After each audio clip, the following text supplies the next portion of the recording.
I'm Lisa Yan. I'm the LACNETS Director of Programs and Outreach, and I'm here with Dr. Jennifer Chan. We're in Barcelona, Spain at ESMO 2024. Dr. Chan is a NET expert, medical oncologist from Dana-Farber Cancer Institute in Boston, and the incoming NANETS president. Dr. Chan just discussed some exciting trial. And so, Dr. Chan, I'd love to hear from you what you shared today at ESMO 2024. Yeah, thanks for having me with you. We presented the updated results of the cabinet trial. Last fall, we had focused on the initial results, and we were here now to present the final results. What we found was that cabozantinib, which is an oral, what we call multi-kinase inhibitor, these types of drugs can work to inhibit the growth of blood vessels in the tumors and also can work to slow growth. But what we found was that cabozantinib was able to effectively slow the progression, slow the growth of cancer.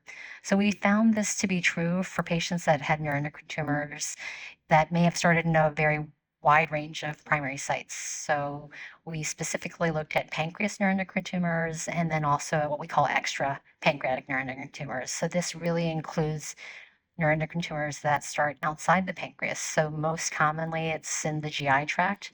We also had about 20% of patients in the trial who had lung neuroendocrine tumors, some patients with unknown primary tumors, some patients with kind of rarer sites like the thymus, and even other sites in addition to that. So it was again a very broad range of patients. And what we found was that in both the pancreas group as well as the extra pancreas group, that this was an effective treatment. So it really, I think it can be considered an option, I hope, in the future for a wide and a large number of patients. Wow, a wide range of patients, including lung. That's really exciting since I know that population sometimes feels a little left out because there's not a lot of options. Can you speak also to the different types of grades that it might be used for?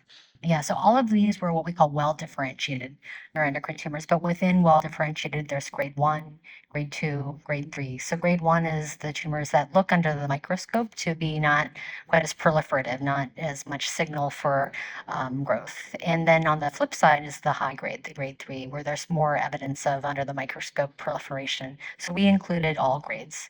Mostly it was grade 1 and grade 2. Grade 2 probably of all the patients was the highest category, but there also were patients with grade 3 disease. And as we looked at the data, we saw signals that cabozantinib should work even in all of the grades that we were including. Yeah. So this trial closed last August, and you talked about this at ESMO last year in October in Madrid. So why are we talking about it again? What is new and different that you're presenting and sharing with the That's a great question. So we presented data that focused on what we call the primary endpoint. As we started the trial, we kind of had to find what we were going to be looking for in terms of how we measured growth and what kind of scans we were looking for. So this year we were looking at a different set of scans, what we call these blinded independent central review scans, whereas at ESMO last year we were looking at the scans that patients' doctors were looking at. So it was a second radiology set of images that we were looking at, the ones that when we designed the trial we said these were going to be the primary ones to look at. So this was important for us to have the primary, what we call endpoint results. We also had more information about the safety and side effect profiles that patients were experiencing, and then some of these subgroup analyses that I just talked about. Yeah, I know you've dedicated quite a number of years, about a decade of your life to this trial and this work.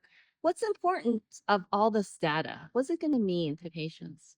I think it means a possibly new treatment option. I think again that's what we started this trial to do, was to see if we could find a newer effective treatment.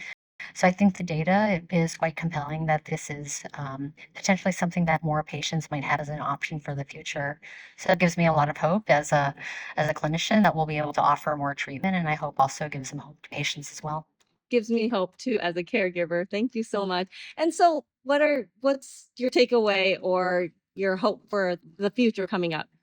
Yeah, I think we're still in the field trying again to find even more treatments. We're trying to, right now, we are individualizing treatment, and I think hopefully we also will have some studies that help us to understand how they compare, these treatments compare to one another.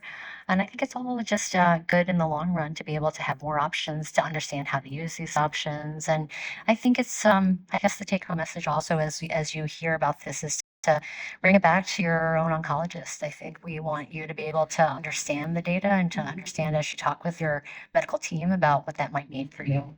Yeah, more hope, deeper understanding, and hopefully a better overall quality of life Yeah. for all of us. Yeah. Thank you so much for all you do. Thank you for joining us today.